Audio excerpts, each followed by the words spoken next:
Happy New Year. It is December 31st, and this is Vivian from The Guilty Knitter.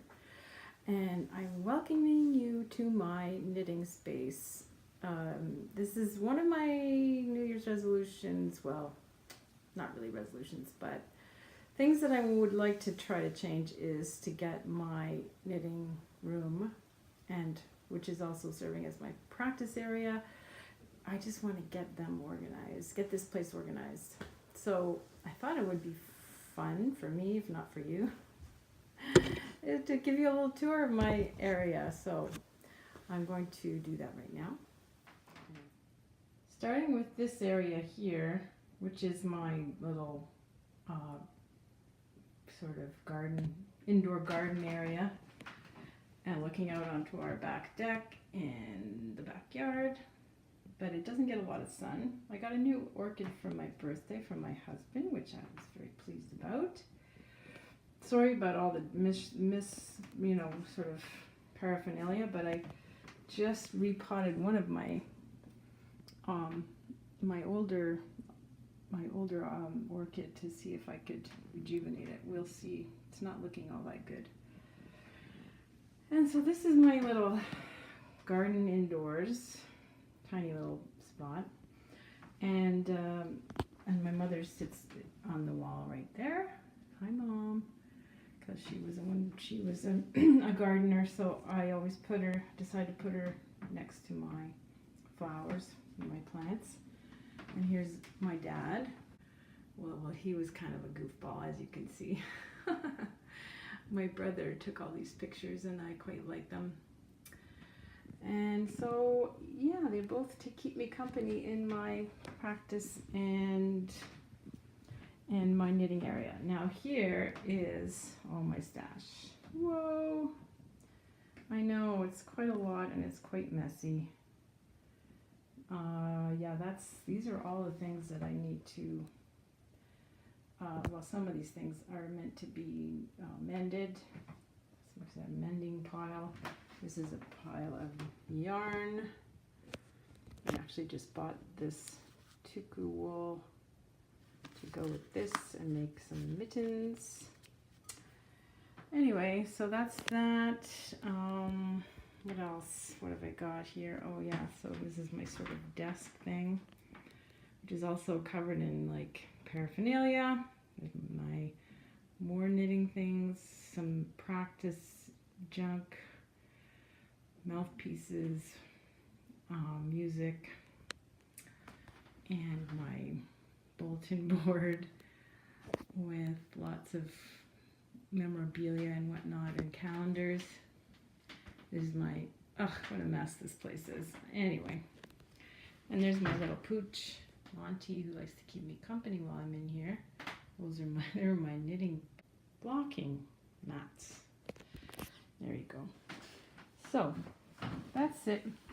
Basically, that's it. I've got a few more things up on the wall. Something that I bought in Japan. A coffee maker that doesn't work. It's only for the grinder that we keep that. Some sonatas that I've been practicing. And a really nice rib magazine that I've never used, but I really like that sweater. And check this out. I just got this pom-pom magazine from my friend Linda, and look at that. It's going to be fun. I don't know if I'll ever make that sweater, but it is kind of inspiring. Okay, so I'm going to pause this and get back to what I was going to talk about. Hi again. I'm going to try not to look at myself as I'm filming, but it's really distracting. I usually use my camera, so it's a lot less difficult to avoid looking at myself, but I'm using the iPad right now, so it's going to be challenging. Anyway, I am about to organize all these needles, and while I talk to you, I need to undo them, put them away, let's see if I can find the right needle for a project. Oh, I think I just found it. Look at that. 3.25 is what I need. So I'll put that aside, and I will undo, what's this? What does it say? 3.25. Okay, all right, well, that's good. So, Happy New Year, like I said, and I am so pleased to be here with you today. I wish I wish I was more organized. Okay, this is one of the challenges of my life, is to be more organized. As you can see, my room, as you saw, I was open and free with my, my pathetic organizational skills.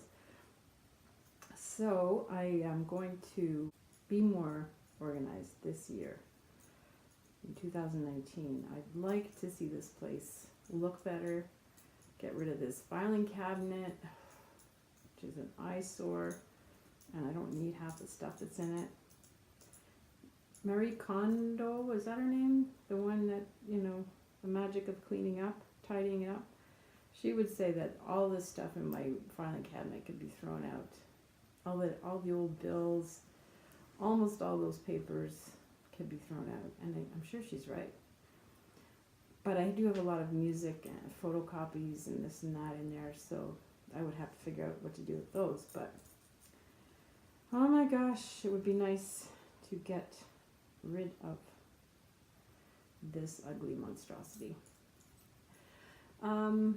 Have a nice shelf with space to put my mouthpieces and mutes and various things that I need for playing the trombone. Anyway, so I did want to talk to you about my aims for my knitting goals for this year. And I did not do any preparation for this, so I'm kind of going off the cuff a little bit. But I do. Oh, did I do some? Yeah, here it is.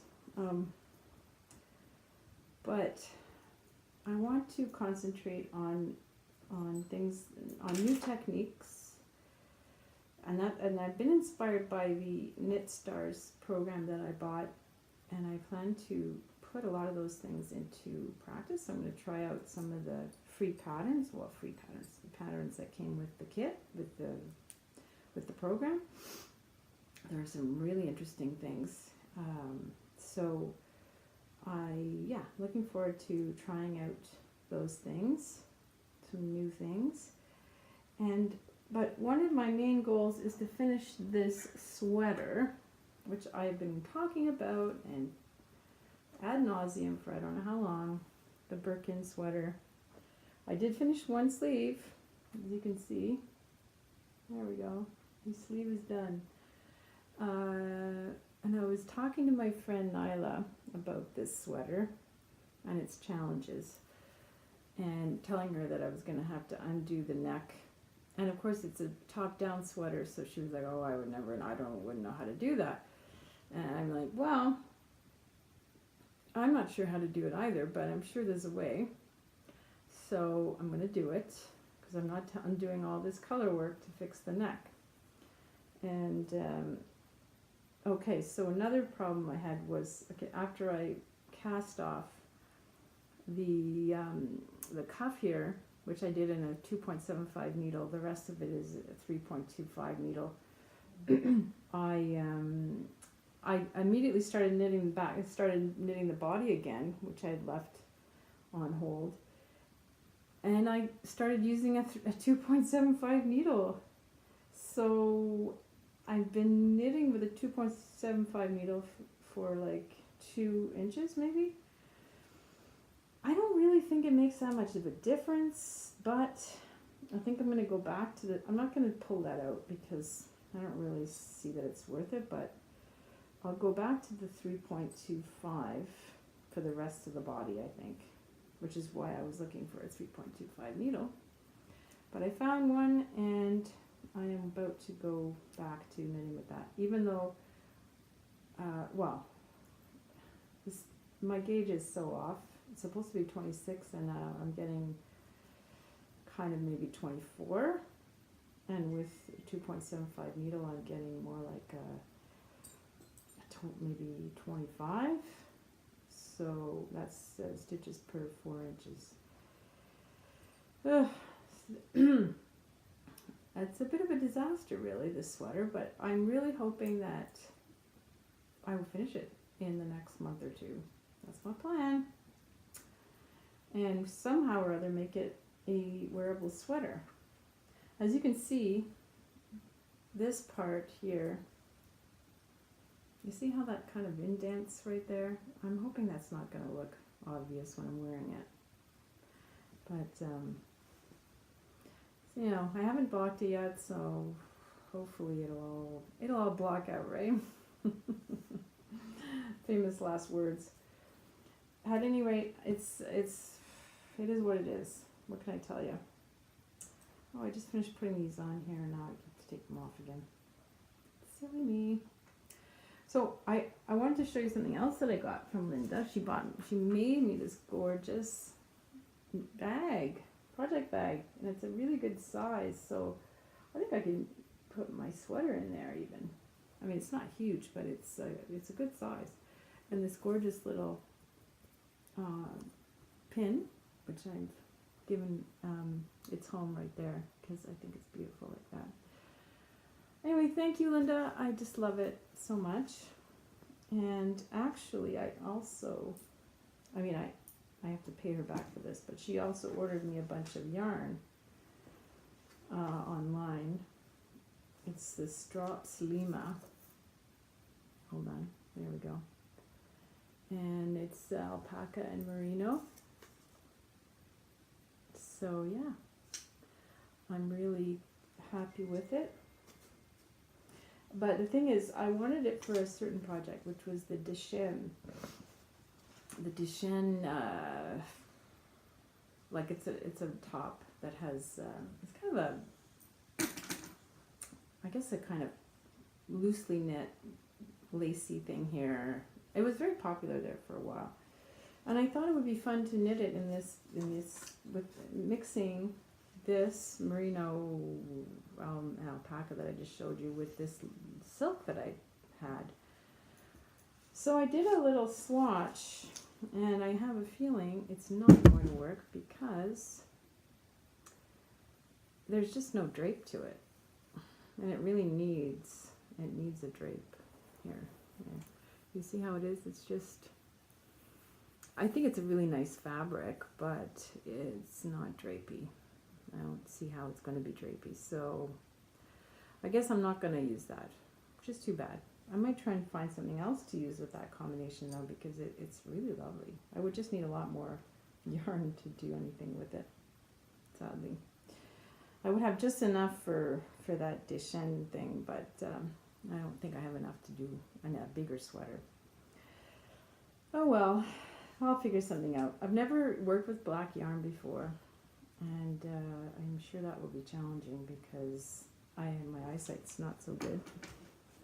But so I'm gonna put that back in the bag so I don't lose it, and get it everywhere. See, I keep looking at myself. I'm really sorry, but that's the way it goes sometimes. So it is going to be a nice sweater, but so many problems with it. But anyway, I will get it done. So I'm what else did I want to talk to you about? Oh, what else have I got on my needles? Oh, I'm going to insert a picture of the little sweater that I knit for my great nephew, whose name is Adonis. He lives in Ottawa with my niece and her husband, and their 3 kids, 3 boys. And so Adonis is the baby, and he's about 8 months old. And I'm hoping that the 18-month sweater I made him will fit. I have a feeling that I gave it to my son and his girlfriend to bring to Ottawa in case we don't end up going for a visit during these holidays, so they could give it to her. And I just saw on my notifications that my niece sent me a photo. Maybe it's of our little guy with his sweater on. Hope so. And then I can insert it right here. Anyway, it turned out really well. It's super cute pattern called by Terry Crews, I think. And it's called Teddy Sweater. Super, super cute. Hi again. I also want to show you my beautiful mittens that I just finished. These are Arne and Carlos's 8-leaf rose mittens. They're very similar to Skein Knits Selbu mittens. I mean, they're the I guess the biggest difference is the palm is different, a totally different pattern, but the rest of it is quite similar. I was looking at my friends Nyla and Linda both made the Selbu pattern, and I actually used the Selbu cuff here because I liked it better than the Arne and Carlos striped cuff. Hold on a second, got somebody coming in the door. I turned off one lamp because it seems too bright and glaring off of my wall there. It's a little dark, the sun's going down, but I'll carry on for a little bit. Again, excuse me while I stare at myself in at the iPad. Anyway, so there you go. My finished Arne and Carlos mittens. I love them. They're not as warm as I'd hoped, but I think partly that problem is that I'm a loose knitter, so the gauge is not as tight as it should be. I compared my mine mitts with my friend Nyla, who made the very similar ones with 40 stitches. Same here, these are 40 stitch mittens, and hers are like half the size almost. I mean, they're so much smaller. We couldn't believe the difference the gauge made, considering basically they should have been the same, but she has much smaller hands, so it all works out perfectly because they fit me, although they're a little long. What I need is a little tiny pair of mitten liners, and then they'll be perfect. So we'll do that or get some or whatever. Anything else to say about this? I really enjoyed this pattern. It was, I was discussing with Linda, my friend Linda, about we each had sort of some problems with thumb pain after doing a lot of this color work. And I definitely had it at the end of the first mitten, so I took a day or two off. Well, I did other knitting, but I didn't do any more color work for a day, and it went away. And after that, I was really careful about not being too tense with the thumb. Like, I was trying to be really conscious of not, clutching my knitting. And that seemed to help a lot. I don't have any pain at the moment. And I just finished these a couple of days ago. And actually yesterday, I guess I really finished them. So that's fun. But, and you'd think I'd be finished with color work, but I plan to make the hoopla hat in those same colors to match. So I have matchy hat and mitts. The hoopla hat is by Diana Walla, and I'm going to put a picture of that in here as well. I hope you can hear me okay. I'm trying to talk a little bit softly because there are other people in the house and I'm self-conscious. Anyway, so I guess I wanted to just tell you a little bit about, again, what I'm planning for the year. I'm really looking forward to, again, I'm obviously doing a lot of knitting. I want to get better at making garments. I definitely want to do at least one design of some kind and get more comfortable with that idea of figuring out my own design. Yeah, that kind of thing.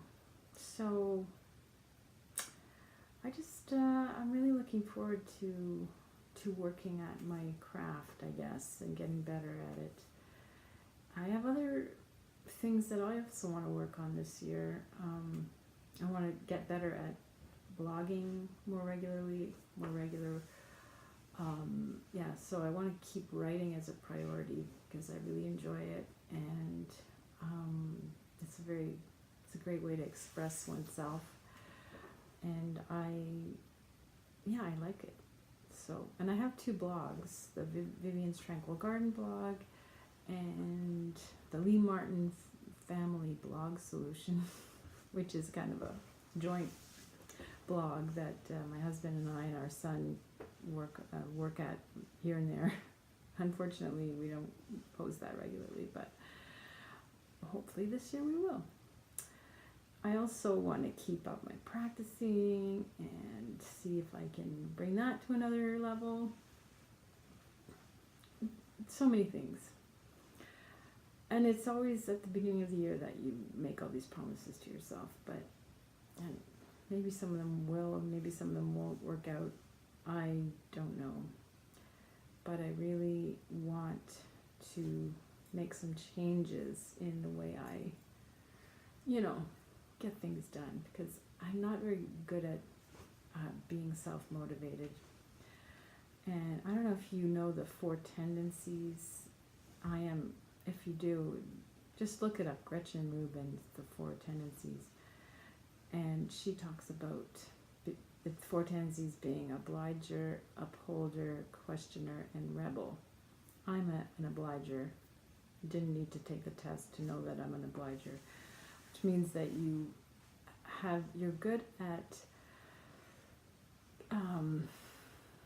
the way you respond to expectations from the outside is good. Like if people expect me to do something, I will, or if it's in my schedule or that kind of thing, I will do it.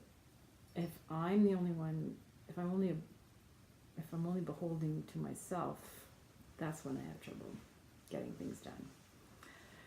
If you're an upholder, you are good at both. You're very self-disciplined, but also if other people expect things from you, you're gonna come through. If you're a questioner, you're like, I don't know, should I? Or give me a good reason, and then maybe I'll do it. That's a questioner, and they will do it. And as long as they are satisfied with the answers, they'll do it.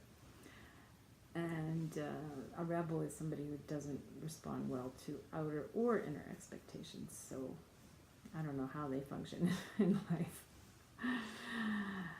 So I'm an obliger, and it's a real burden, let me tell you. It's something that anyway, I'm tired of myself, if you know what I mean. Tired of not being able to, get through life without putting things off, without, doing things in a half-assed way, I guess. So I'm hoping this year will be a different scenario. It's hard to change yourself, and especially, habits are what I have a hard time changing. And really, that habits is how you get through life, right? Is how you maintain your habits, whether you have good habits or bad habits. So that's what I need to work on, is setting up some really good habits. So that's my goal, one of my goals. And my theme for 2019, I'm debating between uncover as my one-word theme for the year. Uncover what's within, uncover what could be, find out what's there and what I'm capable of, I guess, is my plan, is my hope. And I hope the same for you. I hope you have a great knitting year and enjoy all the patterns and all the yarn, and use up your stash, and feel good about what you're doing. Okay, well, I'm gonna sign off. This is an unplanned and rather sporadic and, by the cuff, by the seat of my pants episode. But I hope you've enjoyed it, and I will see you in a couple of weeks, or maybe sooner. Bye-bye. Happy knitting and happy 2019. Bye.